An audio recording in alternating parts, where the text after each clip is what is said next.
welcome to the God is Geek podcast. My name's Adam Cook. I'm back. I've finished my holiday, which makes me a little bit sad, but here to cheer me up, as he always does, is the ever delightful, the ever cheerful, the ever flower. I've run out of words. Gary Bailey. That I didn't expect my name to be the one said there, I'll be honest.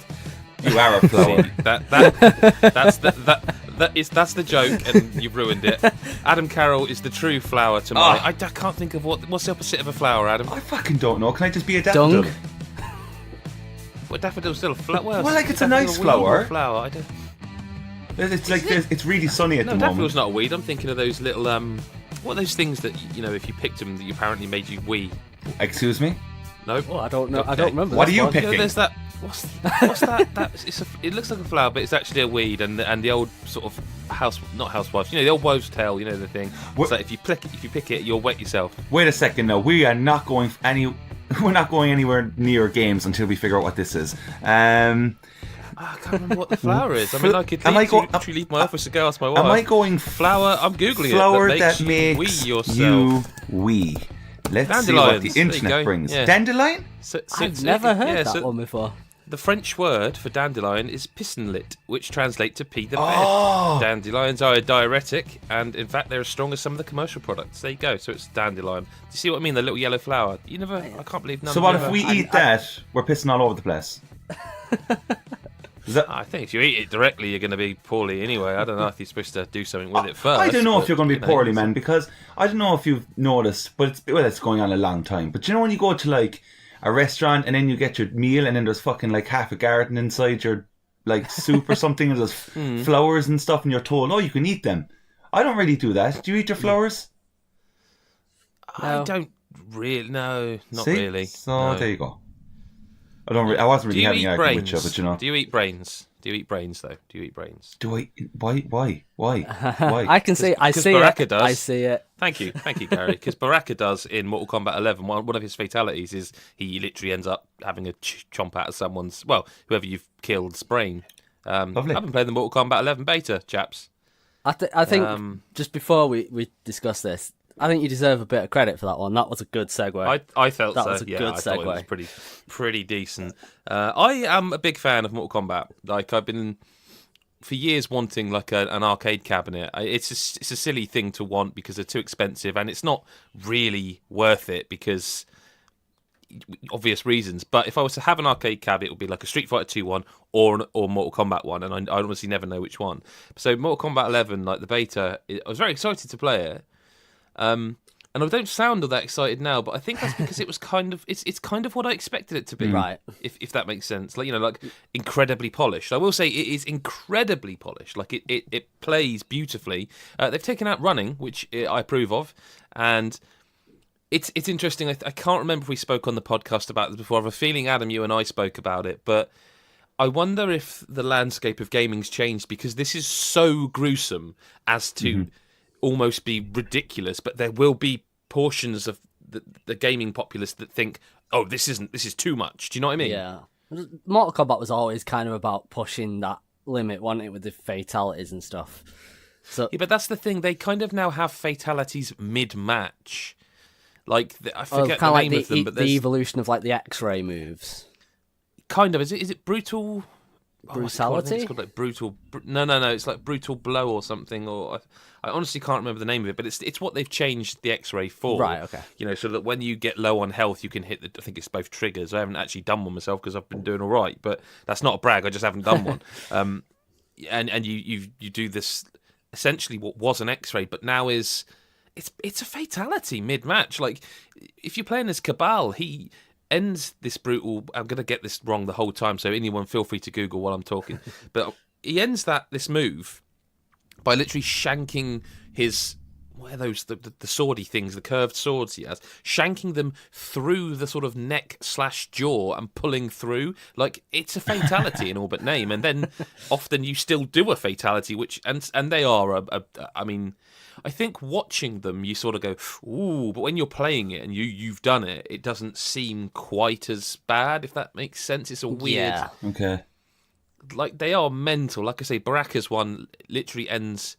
So Baraka's one, to describe it, is he pulls the skin of the face off, then he pulls some more of the face off, and then he sticks his arm swords through the brain, pulls it out, and then literally eats a bit of it, and that's how it sort of freeze frames. Like, it is grotesque in such a it's cartoonish because it's so stupid. Like, it has to go that way, though, is in a sense. Grim. I just I know it's maybe like too much for a lot of people, but I just think it needs to go that far.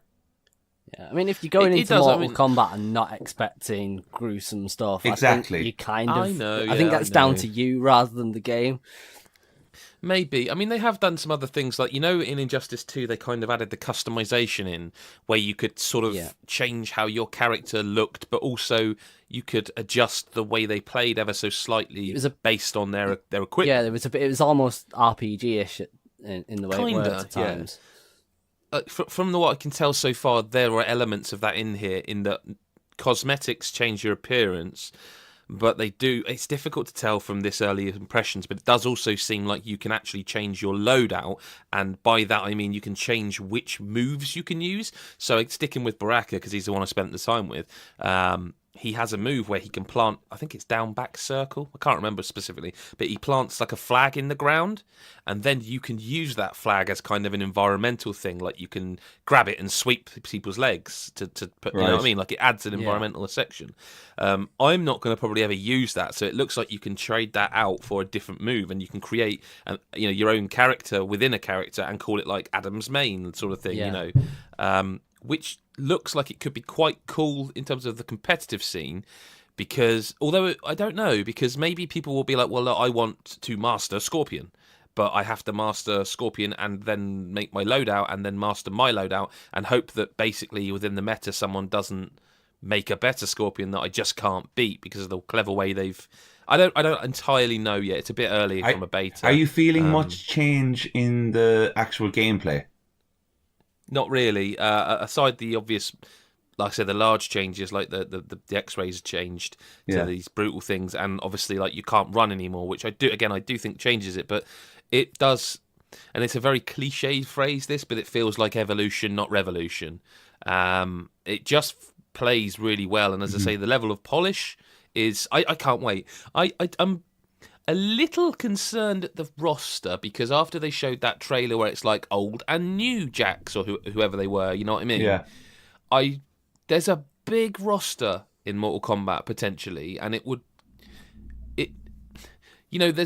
not going to put 60 characters in this game, are they? It's not many games that do that, and that worries me that they're putting like past and future characters in it, and do you know what I mean? Like, they are announcing 1 or 2 a week at this point, but I hope they go absolutely all out and it's just a massive roster. Yeah, I do think there's going to be more to come, considering like they brought in all those power characters and stuff. Like, but they were DLC. They were DLC, but I think that's what's going to be the case. They'll probably just bring them the exact same ones like Jason and stuff like that back again.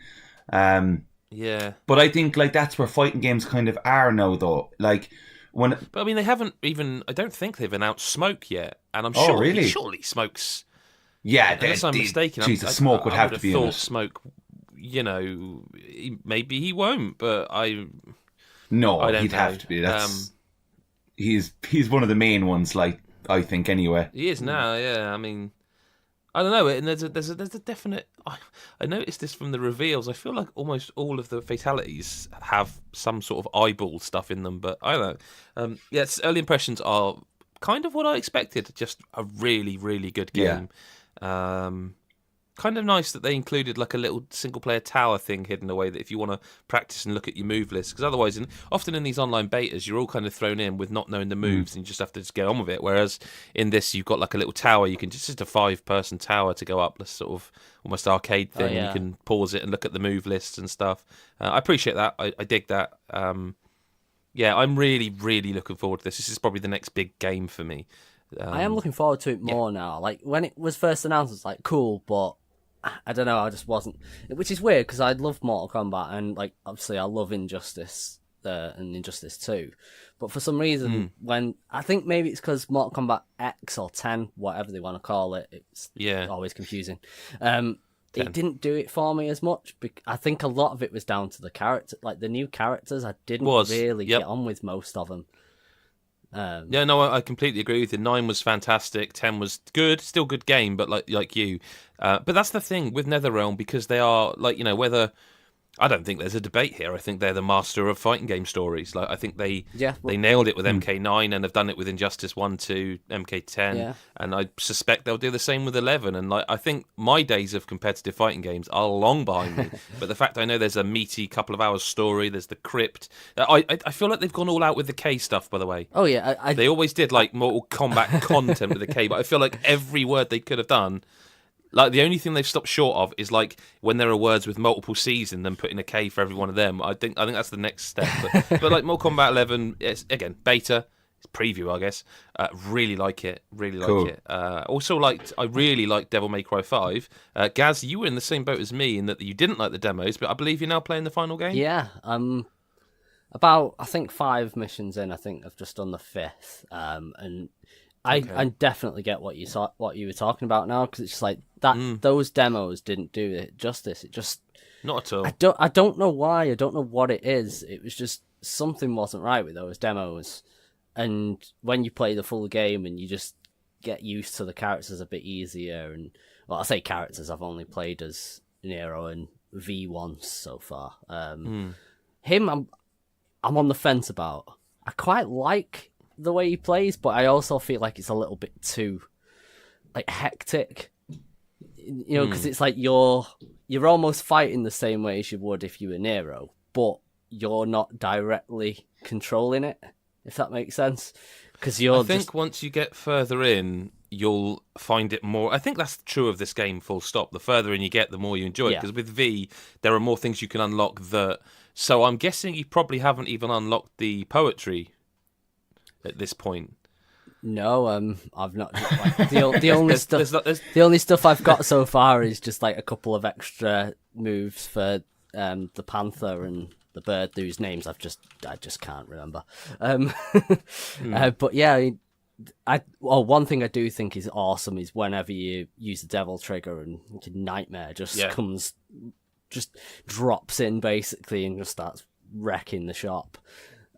It's very cool. But yeah, I'm after those demos, I was just ready to be like, nah, I'm not going to bother. But obviously, with you and Chris being so positive about it, I had to try it, and I'm so glad I did. I'm definitely going to be playing more of that, and I hope you haven't even got to the best stuff yet. Obviously you know that because you just said you're like 5 missions in, and it's I think 19 missions long, but 20, something like that. Anyway, 20. There you go. So you're not. You've got a long way to go. Yeah. I mean, there are some missions are shorter than others, but you've still got a third character to play as yet, and I think that the third character is the best character. I don't know what Adam thinks, because I don't think you've spoke about this yet. No.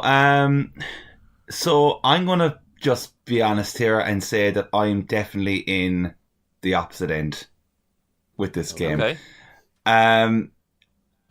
It's not that I did not like it. It's not that I didn't enjoy my time. My situation here is, the combat is great. These reviews came out and it was 10s and stuff like that, and I'm like, great, fantastic. Devil May Cry 5 is obviously just amazing. This is great to hear, because I didn't like the demos as much, whatever. Played the whole game. Combat is great. It is great. There's no denying the flow. To be honest, it's a bit daunting. There's a lot going on. And a lot to master, to the point where I have to say that I think Devil May Cry 5 is the dream game for people who are into fighters, actual Mortal Kombat and stuff like that, because it just gets it feels like you're just playing a kind of a fight with all the combos and stuff. The thing that I did not get on with here is I just thought the environments were insanely boring. Okay. I think, and I know there's going to be people who go, but that's not... Okay, yeah, I know where you're going. People are going to say, that's not what it's about, and it's not this, and it's all about how it, feels and how you play it and getting those triple S's. I get it. But, there is another side to this game, and that is, it's just the environments and the enemy design, which for me personally, I've seen done better in previous entries of Devil May Cry, especially DMC. I'll still champion that, and I still think DMC is my favourite. For a lot of people, it's not their favourite. It may not be the best. A lot of people will probably say Devil May Cry 5 is now the best in the series. I get that. Like, with the combat, I got it down. I was getting those triple S's. It felt great. It was cool. You're dead right, Adam. The triple S's. What's that? So get you with the triple S's. Quick little humble brag in there. Oh, but like, but the thing is, it's kind of what you're aiming for.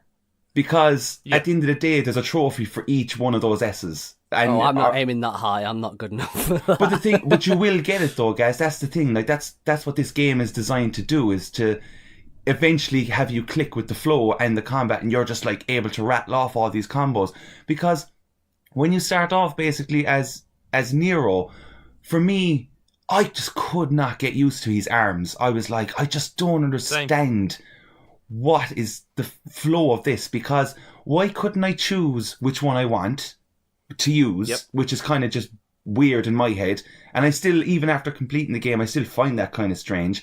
Like, I don't know, that didn't click with me, and I kind of struggled a bit with Nero. And then V came along, and I was like, and even though people find V boring, I was like, okay, this is a bit more like toned down a small bit, to the point where I can kind of see something, get a bit of a go and a flow on the combat.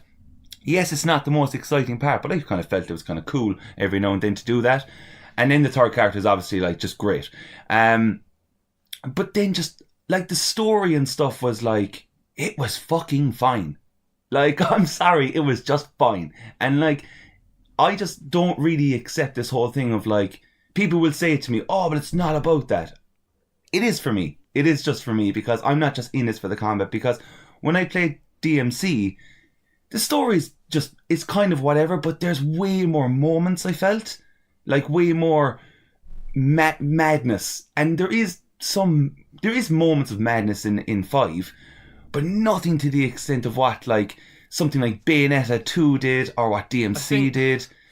I think DMC has a better story, but I think DMC 5 does quite well with what is, let's face it, 4 games of bullshit prior to it. And I know I'm going to anger people with that. Oh man, but I'm I fucking actually after think that causing... DMC 5 is one of the first main Devil May Cry games that the story actually felt followable. Yeah. Like, and I did quite enjoy the characterizations. Like, there's just some moments that I don't want to spoil for Gary or anyone, Jesus. but involving Dante and I'll say the Hat. Yeah. Just so like, for me personally, I saw that and I was just sat there going, what is going on? Yeah. So for like, that's amazing. without saying absolutely anything about it, that moment, for example, when it did happen for me, I did go, yeah, that's mad.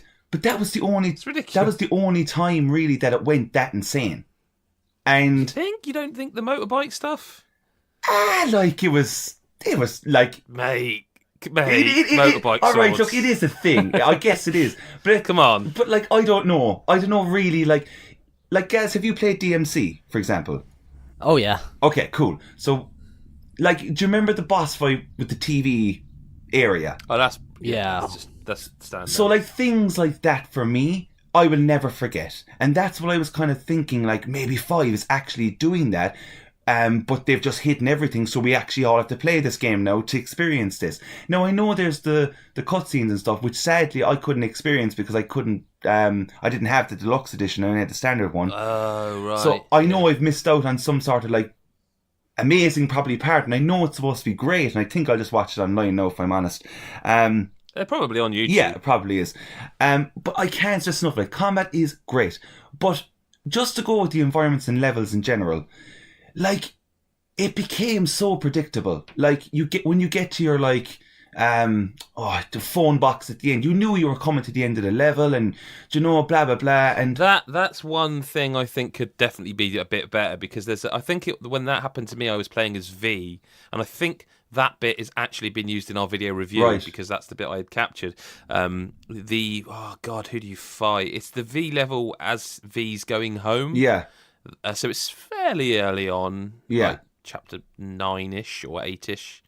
And I saw the phone box, and even as V, Nico comes along, I was like, you could have done this a little more elegant. Yeah. Like does it need a phone box, or could she have just smashed the door and like, hey, I'm here? I'm not into that character. I'm not into her. I don't know. I just didn't really get on with. like the characters in general, like bar. The accent's very strange, I will say. Yeah, it is, and I just kind of like with every level, like I was playing the game and I got told how many missions there were, and I was like, all right, cool. And then like as I was playing it, it just felt like I was just doing rounds for every level, like just a round of like four fights, 4 rooms that I had to just fight through and get on. I think what you're banging your head up against there is the game, that the part of the game that's designed for the people who obsess over Devil May Cry. Yeah. The people who get through the story, fine, we're done. And now what I want to do is go through and get S rank on everything, then the next difficulty, then the next difficulty. And what you're describing there is what they want. 100%. Whereas what you want is the more, shall we say, well, and that's not a good example. I was going to say Resident Evil 2 Remake, but it's not a good example. No. But what you want is the kind of, I want to play this through as a single experience, start to finish, the story, the combat, everything. And that is me done, and I'll move on. Yeah. And what you're banging your head up against is the kind of part of the game that's not designed not for you, but designed for those people. Exactly. Like, and the only thing I'd say is like I had these 2 friends, and they're both massive Devil May Cry fans, and like one of them finished it and said it was perfect. It was everything I wanted. Like going as far as to say it's probably one of their favorites of the series, if not the favorite. And Same for me. yeah, and then like the other friend was like, it was only until he got that 3rd character that he was like, it's clicked. It is in. I'm going. So that's another thing, is that I would like to have spent more time with him. Yes. Yeah, I know. I did actually, at the point I got good with him, I was starting to enjoy Nero more, because I forget the name of it's the one where you basically can do wrestling moves, and it's like, oh, this is the one for me. I love this because you can literally, I found it easier to use because you could juggle someone, and then you were kind of, your left stick was neutral. Yeah. And you could just hit B and kind of suplex and stuff. And I found that one really comfortable to use. But then Dante comes along and you're like, oh, I just want this now. Exactly. So to the point where, where later on you get to choose between the 3 characters who you want to play a mission as you're, shall we say, descending. That one. Mission 12, 13-ish, somewhere around there. I chose Nero over Dante because it's like, no, I'm sure that at some point I can just replay this game as entirely as Dante somehow. Yeah. And so I really want to play a bit more Nero because I haven't had him for a while. And of course, you've completed it. You know how this goes. Yeah. I mean, what's it called? The Bloody Palace, I suppose, if you want more Dante eventually. But I think Dante is so good that I would like to play as him more. And I think that's what the game, Jesus, like when you get Dante, like the level of gameplay that opens up it's mental. It's like, you just... it's just silly. It's almost like combining V and Nero together, and just here you go. It is. It's all of Dante. It's all of it's everything. It's everything Devil May Cry. It's everything. Yeah. You can stay in the air longer. You can. At first I sort of missed the easy ability does Nero to just get them in the air with your sword, but then you realise there's other ways of doing everything, and it's just. And then of course we won't spoil, but Dante gets even more. Yeah. There's even more options, and I think it sounds like you like it, just not quite as much. Like the last thing I'll say about it is like the last 4 chapters, I'd say, with regarding story, it actually does something that I was kind of like, all right, cool, and it kind of changed up the environment a bit, and I was like, all right, nice one. This is great. I'm just in that very small minority of people who will probably just be like, yeah, I played it. It was fun. It was fine. But I think. When I was talking about to my friend, I was saying like very recently, like Adam, I sent that list of like 10 games that I absolutely love, right? Oh yeah. And when I was looking at like those 10 games that like if I think of right now that are my favorites, a lot of my games are very story. They're very much like an adventure. It's more like it's just I'm more into that kind of thing. So when I played Devil May Cry 5, I was just like, combat's great, but I need this. Because that's just my kind of game style, it is great, but like I would be amazed if it would be in my top 10 at the end of the year, and I know that's insane to say because like... See, you say that, but I think we're in a weird situation because I don't know that we've got enough confirmed No, dates that's left. the other... definitely the other side of it all. But like at the moment, I wouldn't. I mean, we're in April by the time this podcast goes up, probably, Jesus. and I don't know that I could populate a list of 10 games yet. Oh, I don't know with you. that I would actually have 5 in my list that I could go. These 5 are going to be here. Like Resident Evil 2, Devil May Cry. I don't think I'm safe to put Mortal Kombat in there at this point. Yeah. I know my tastes in games. All I'd say is that by the end after that, I mean, someone say a name of a game because those 3 games, and I'm like, Dead or Alive for me will be in there.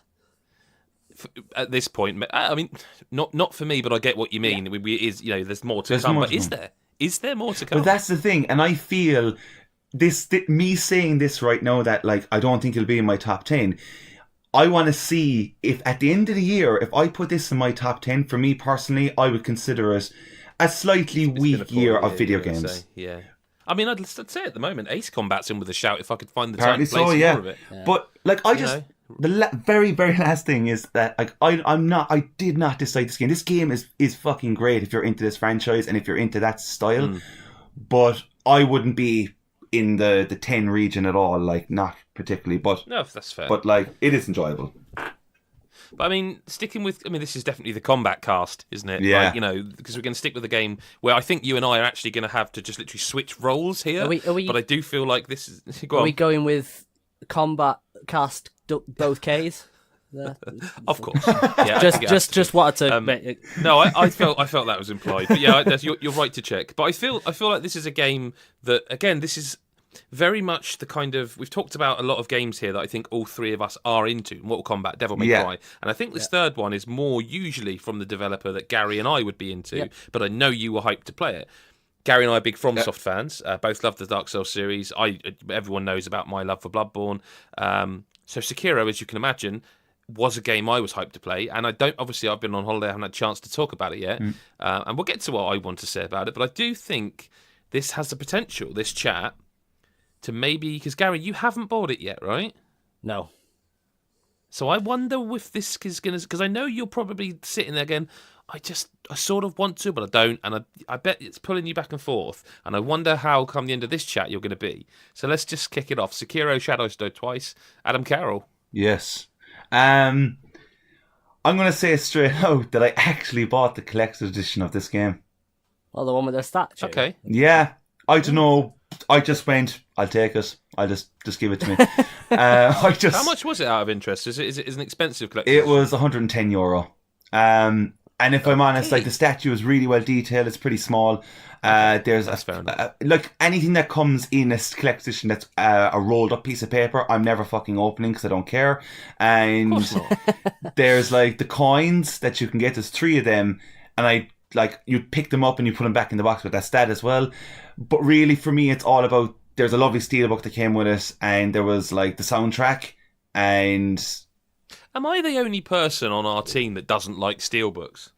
I'm not a fan. I can't stand them. They ruin the shelf. I'm a steelbook whore. I just like. Okay, fair enough. I just want them all the time. But anyway, we're not talking about the collector's edition. We're talking about the actual game. I'm loving the game. Is it perfect? Absolutely not. Does it have its problems? Dear God, yes. Will you finish it? I really, really hope so. But I sort of want to ask you how far you're in, but I've only just I can mention a location because I won't mean shit to anybody if they haven't played it.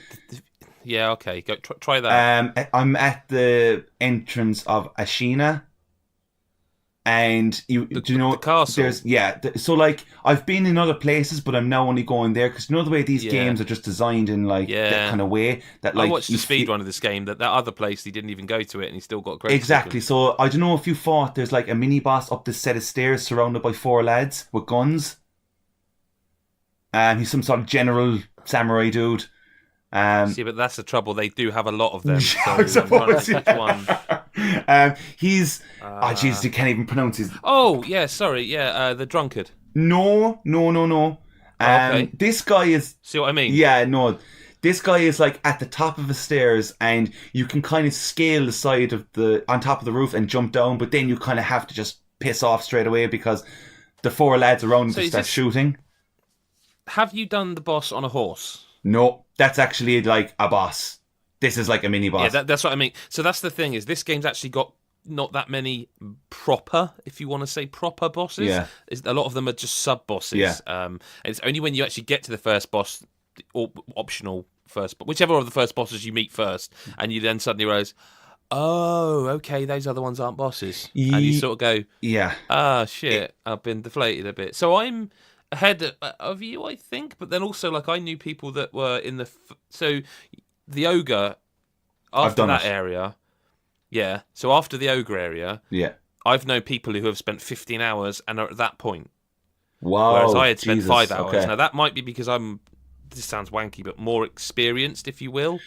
Quite possibly, I'm not trying to doubt that, but I honestly think, man, the game, this is the thing about it. The game, because it has the stealth mechanic, I just think people are playing this game, like there's so many people playing it differently. Like every time I play it, I'm playing it differently because I'm still trying to figure out what is the best strategy here. Because if you think about it... So I can tell you what I think the best strategy is. Go on.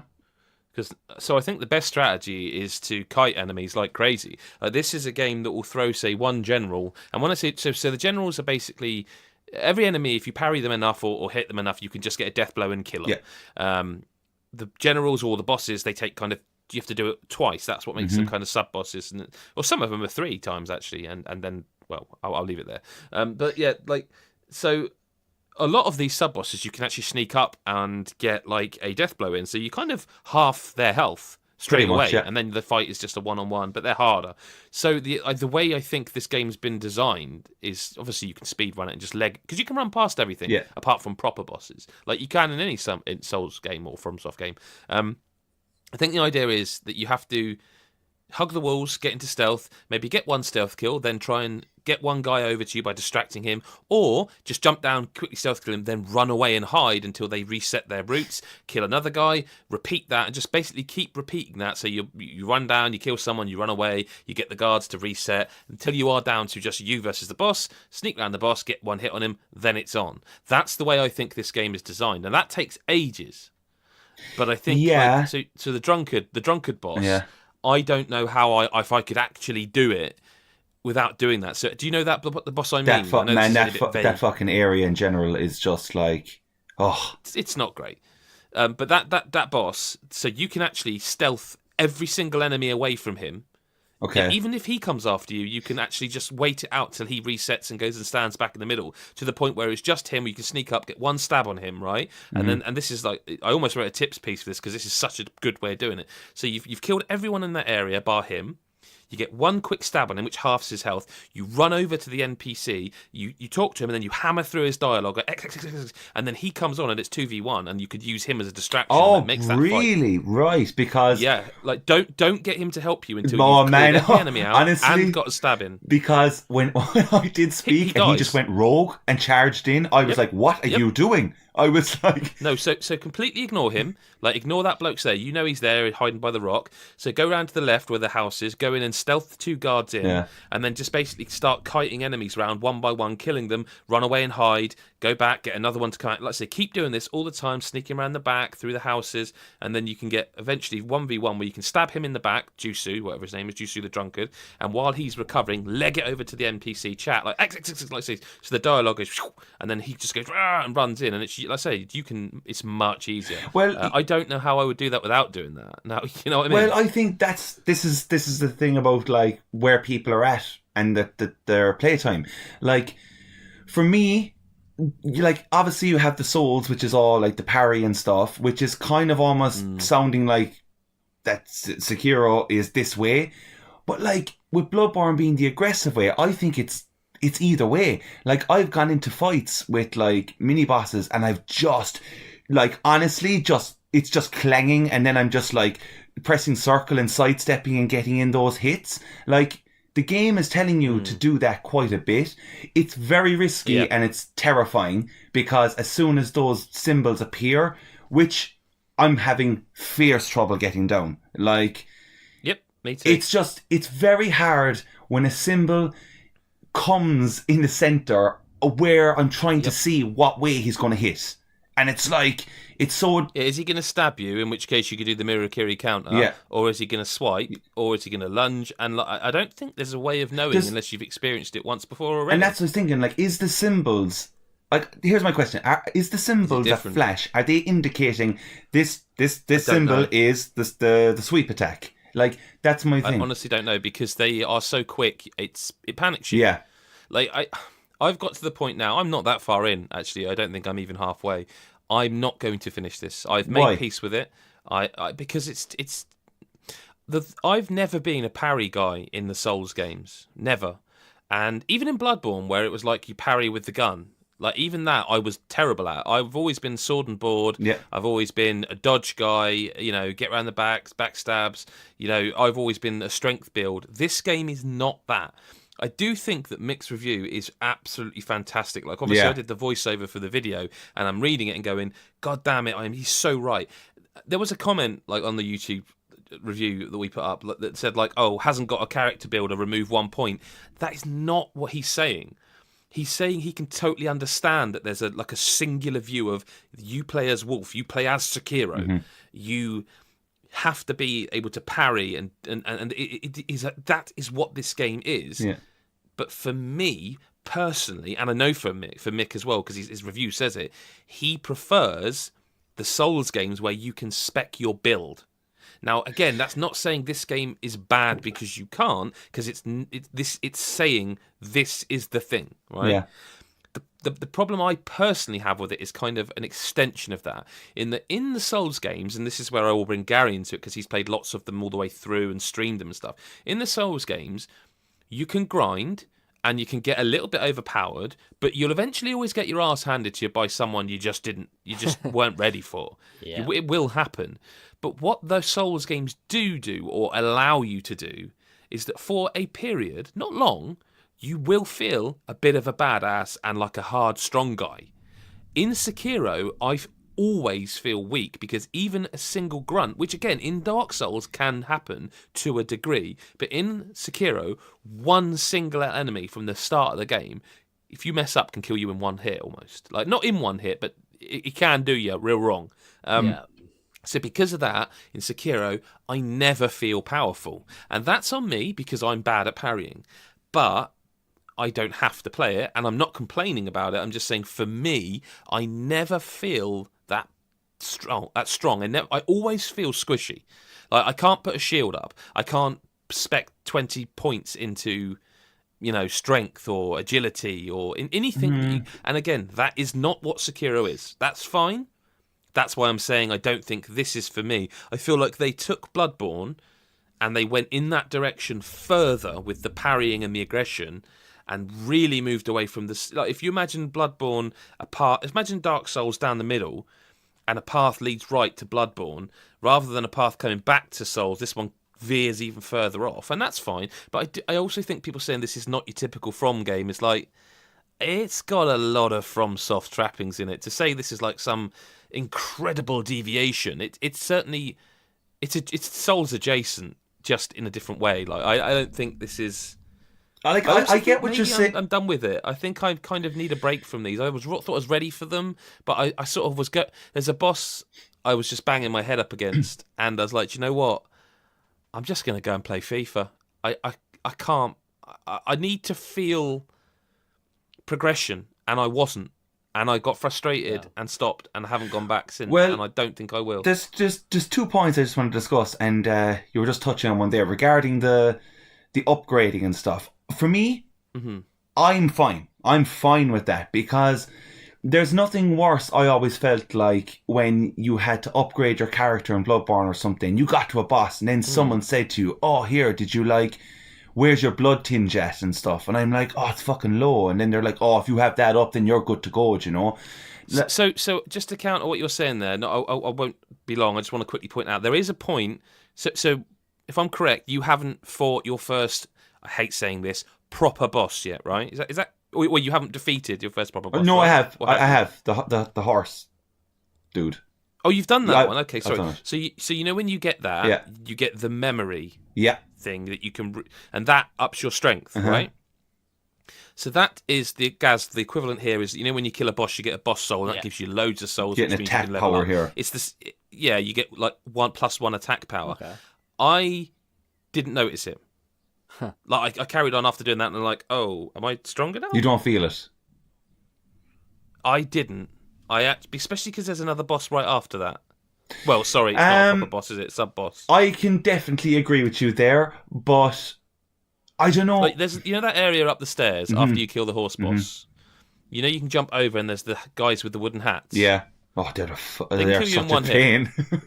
They can kill you in one hit. So your reward, and this is not the first time, because actually I had this very early on with the ogre. I finally killed that ogre, and then I go to the next area, and it's like there's another boss right there. Yeah. And like 6 guys around him, and I felt like my reward was being slapped down again.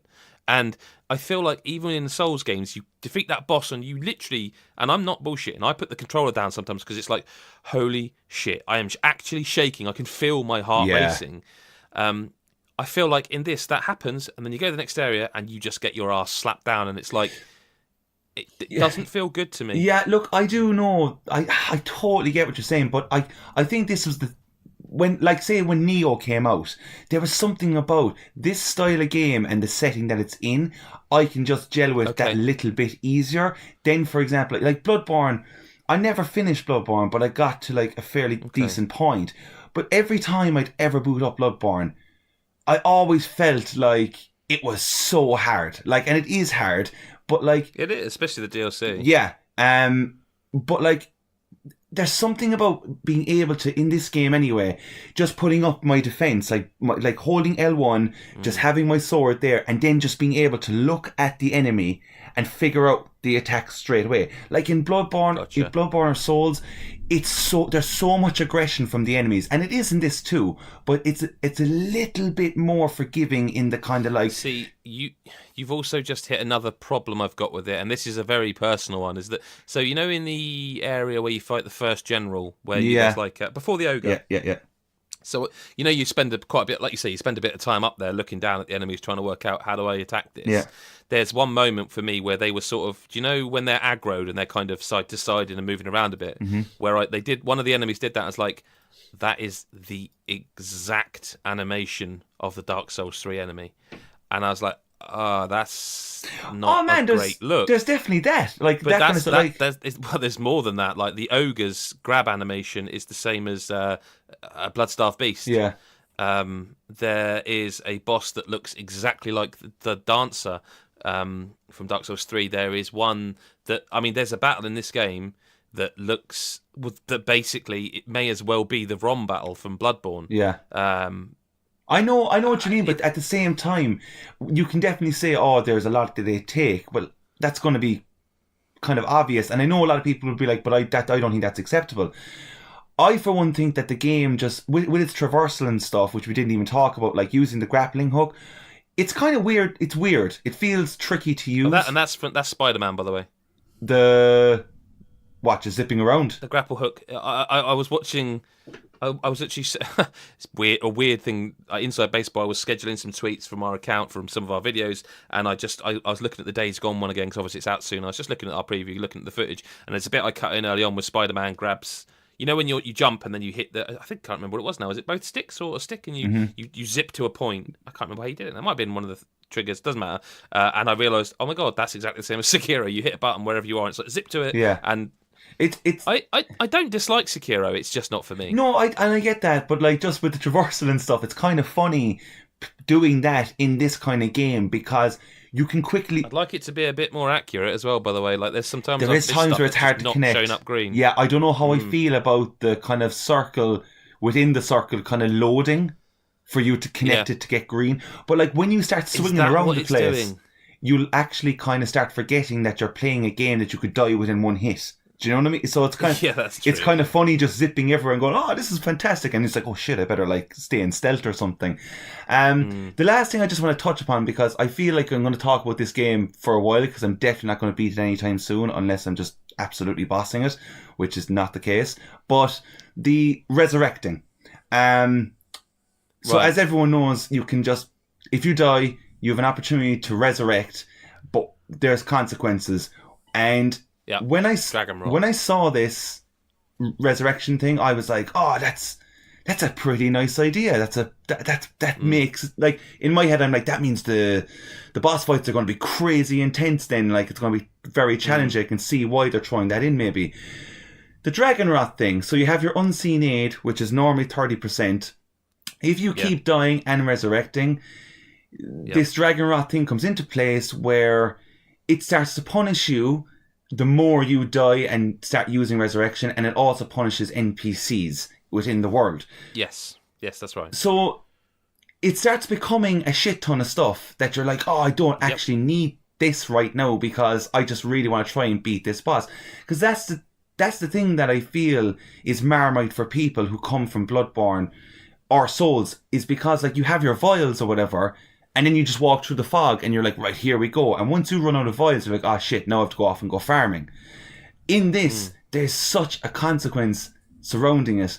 And I just don't know how... You're literally making the game harder by dying. Oh man, like, I died like definitely 3 or 4 times in one boss, and I resurrected like maybe 3 out of those 4 times. And then all of a sudden I noticed that when I was going to like the idols and just kind of resting and stuff, they basically stopped giving me like my 15 like shurikens and stuff like that, you know? You'd run out of them, yeah. Because they're like, no, you've died so much now, we're punishing you even more, not giving you this kind of stuff. And I'm like, oh Jesus, like, come on, do you know what I mean? See, that just sounds like bullshit to me. And until you learn how to solve the Dragon Rot, that feels like an absurd decision to say, hey, in a game where you are literally going to learn by dying, every time you die, we're going to make this harder. I have. I didn't like that, but Have you discovered how to solve that? Yeah, I'm guessing you have, right? Now, I won't obviously go into it, but I just want to quickly... Until it happens again, and you have to find the next one to find and get a sample of. Yeah? Exactly. So the problem was, you end up figuring it out eventually. You get told it's part of the game, whatever, grand. You get given this item, and this particular item is what's going to sort out your Unseen Aid. So if your Unseen Aid is at like fucking 10%, you do this thing, you take it, and it puts it back up to 30, and you're like, fantastic. 30 is the max it can ever be, I'm guessing. I actually don't know. It just seems to be... It starts at 30, and 30 is not a high number. Yeah, unless the skills upgrade it in some way, I don't know. However, because of it being a From Software game, it likes to have this whole thing where it's like, it's all like figuring it out, and it's like riddles almost for item descriptions, right? Now, it isn't as bad in this as previous games, but I did discover, I was like, oh my god, this is going to solve my Dragon Rot. This is amazing. And I was like, looking at it, and then I kind of just said online, I want to just read a bit more of a description on it. And I found out that there's only a handful of these certain items. Yeah, there must be X amount of them. Like a very little amount of them, right? So I'm there, and I'm like, brilliant, I got one. I equipped it. I fucking took it. And then I went, why isn't my Unseen Aid fixed? And I was sitting there going, what's going on? Went over to the idol, rested, still the exact same. I totally bumbled, and I actually didn't realise I had to do it at the idol. At the idol, yeah. So you'd open up like... I didn't even know that was a thing. Oh man, like it opens up a whole new like little thing where it's like, I don't know, fix Dragon Rot or whatever. It's not exactly that word. Yeah, that's right. Yeah, but it pretty much is. Yeah, and you click that, and then you use that item to do that. But like... It just wrecked my head. So did you just use it as a consumable, did you, just out in the world? I did. What did it do? Nothing. He just fucking used it, and I was just like... Oh. And that, to me, is such a shitty thing. That shouldn't be in there. Like, they shouldn't have allowed you to do that. Now, I know it's like, the game is, like, supposed to be punishing, but come on. Like... Yeah, that's a bit too much. Give me a break, considering these are so, like short in the world, like... But that's, like, that's only a thing. Like, I'm just hoping that the more I play, it just becomes that thing where, like, when anyone played Bloodborne, they're just like, oh, you just become badass and you just know how to do everything, and it's great. But this is definitely a test. However, I just think the speed of the game in general is far more for me. Like... I do like the movement. I do. I mean, there's another little tip for you in Adam's tip corner is that when you, because obviously when you die, you lose experience that you haven't banked, and by banked, basically there's a bar that fills up. It's just like the souls thing, except you lose all your souls and you die again. So once you hit like 1, that 1's banked, and you get to 2, it's banked. It's any time the level isn't fully. Imagine a level up bar. Every time that doesn't completely fill up, you lose that half of that. So That's a good way to mitigate loss there. Just make sure you don't die when you got 3/4 of an experience bar. With your money, you also lose half of that. So what you should do is when you get like a decent amount, go to a vendor and you can buy coin purses, and you get a small coin purse holds 100 coins but costs 110. But you don't lose coin purses when you die. So you can kind of store your money in these safe coin purses for when you need it, rather than having loose currency which you lose half of when you die. Yeah. There are ways to mitigate loss, but it just, I don't know. I'll be interested to I don't know if we'll talk about it next week or the week after, but it'd be interesting to see how long you come back to this. Oh, like before recording, I just beat a boss and I was like shaking afterwards at that whole feeling. Oh, it does. Yeah, we were just it definitely has that still. I can't believe I did it. I'm really loving this game. I honestly, like, I'm getting on great with it. There's just those little things that are just like, oh, come on. And also the lock on is very weird at times. It'll just automatically just stop locking on, and you just, when you're surrounded by a couple of enemies, you just do not need that at all. But look, it'll be interesting to see like if they release patches and stuff and what way it goes. But yeah, I can totally get what you're saying, Ed. If you're like not vibing it right now. I will say there's two bosses. Early on in the game, there are kind of two paths. I won't say where they are, but they go off in opposite directions, really. And there's a boss. One is the ogre, which everyone's probably seen by now, and there's another one who's like a shinobi spear guy. And I do think those two are very, very early roadblocks that like you will bang your head up against, especially the shinobi guy. Like you really bang your head up against them for a long time. I would say persevere if you're playing past those, because yeah, definitely. It does open up a bit, but they are really early roadblocks. I don't dislike it. It's just I think my time with it has been hot and heavy, and I think I'm going to move on, and I have done. I don't think I'm going to go back to it. It's a weird one to come out after playing Devil May Cry, you know? Yeah, like, it is. It is. And I just don't know if people's moods, like your mood has to be in the right way to play it, big time. Do you know? Same for Bloodborne though. Yeah, that's it. Like it's going to be interesting come the end of the year as well. This is once again like DMC, where this could be for people. Is this? I mean, would this be there like for you at the moment? Would it be my favorite this year? No, like would it be? Would it be top 5 so far? Yeah, it would be. It would be, but like, do you know what? Like, I could come to a point in this game where it could just break me, and I'd be like, do you know what? That boss can piss off. I can't do it. It's wrecking my head, and that can really destroy me. There is so much satisfaction out of succeeding in this type of game, but so far, yeah, it's more my bag right now. Gary's probably looking at our podcast document there going, why has he just deleted the game I'm talking about? It's because this is, we can send it early to Patreons and it won't be breaking embargo that way. So I've just realised the date. Before we move into listener correspondence, I want to just quickly mention, because I will forget otherwise if I don't before. I wasn't here obviously when like the Nintendo Direct happened or the State of Play, blah blah blah. But they announced Cuphead for Switch. And they sent code out for it already, so I've been playing it. Now, I can't talk about it in a review sense, which is mental because the game is out on Xbox. I can say it runs really well on Switch, and then we can just talk about Cuphead on Xbox for a bit and say how much I like Cuphead on Xbox. That makes sense, right? Yep. So embargoes are silly. They really are. They are. I will say, right, was it last week you had the question about score? No, was it the week before? Yeah, it was last week. We had the question about scores you regretted or scores you change on review scores. So Cuphead's one of those for me. Like I mean, I liked it. I think I gave it an 8 or an 8.5. I can't remember. I would go way higher than that. Like Cuphead is a fantastic game. It feels really good on Switch. Actually, it feels. I was a bit worried about the speed of the game, like not working, because sometimes on the small screen of a Switch, like this is not going to play right. But it's fine, and it's fine on big screen, and we play co-op and all sorts. And I remembered how much I loved Cuphead, and I like it more now than I did when I reviewed it, which is not something that happens very often for me. Would you recommend this to a lot of people? Because I've only played the first level, and wowzers. Like, so one of the things, Gaz, have you played Cuphead? No. Okay, well, one of the problems I had with it, because I've reread my review, and I do still think it's a problem, is that if you play on, I think it's because regular's the normal. I think is it simple? or basically easy mode, you can't actually finish the game. There is like another world with like the final boss that you can't actually access unless you play through on regular, and that sucks a bit. So but I still think because it looks, sounds and plays so amazingly, the one thing about Cuphead that I recommend to everyone is before you even start, or if you want to have a go on it, just do one level, fine, but change the controls. I do not know why shoot is mapped to a face button. Map it to a left or right trigger so you can literally hold the shoot button down non-stop and not have to think about it.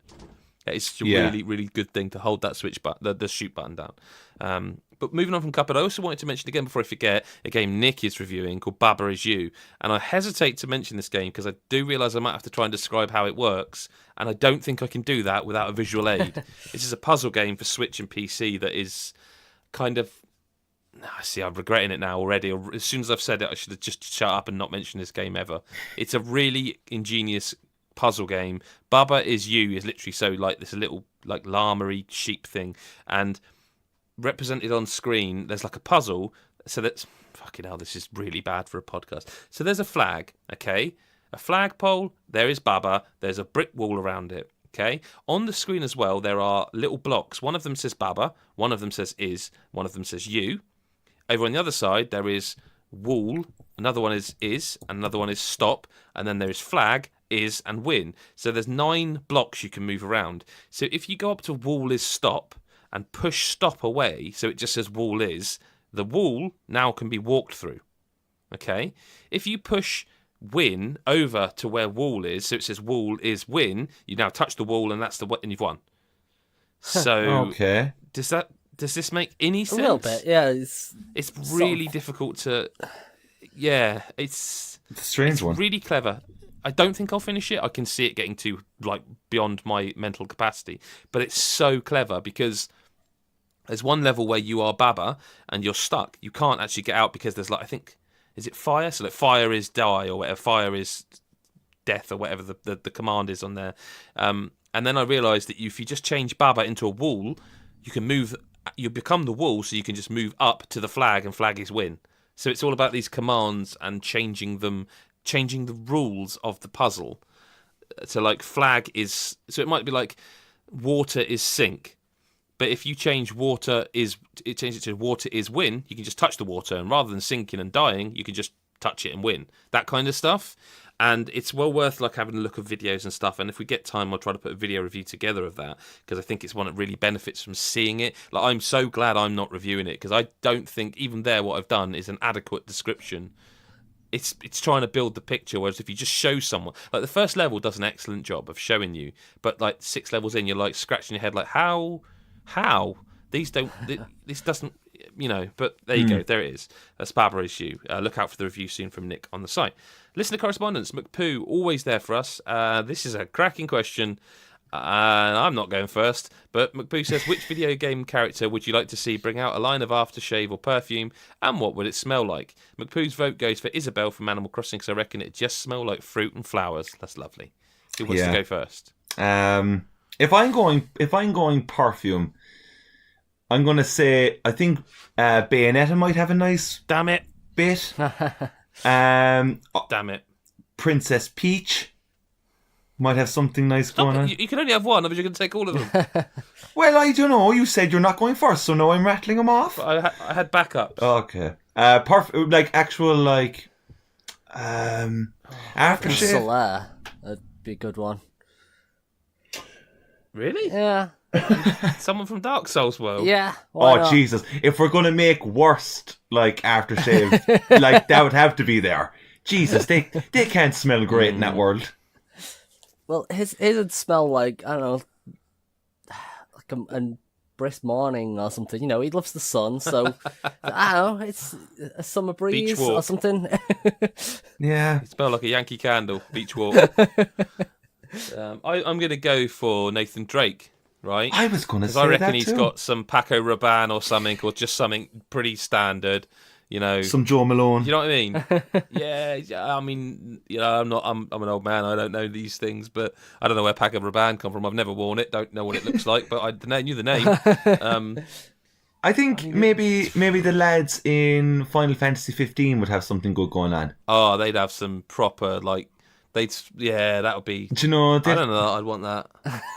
What do you think? What do you think Kratos' aftershave would be like? Sweat. Greasy. Just be angry. Just spray it, and it's just screaming at you. Just sweat, blood, and dirt. Just mixed in together. So that's Kratos for you. Indeed. And as my dog is going mental in the background, I think that's a perfect time to end the podcast this week. We'll save the other question for next week because we're ending on a high. I do apologise. You can definitely hear him barking on the microphone in the background, can't you? Oh, he's going barking mad. If we didn't already have a podcast name, that would be it. Adam, Gary, thank you ever so much for your time this week. It's been a good podcast. It's been a lot of great games discussion, and people should subscribe and share and listen and the other things that you do, right? Absolutely. Okay. Adam, thank you for your time. Pleasure, as always. Gary, thank you for your time. Thank you. The lads are completely flustered by how suddenly I've ended this podcast, but that's just the way I roll. I'm back, baby. Catch you next week, or whenever you choose to listen. Bye-bye for now.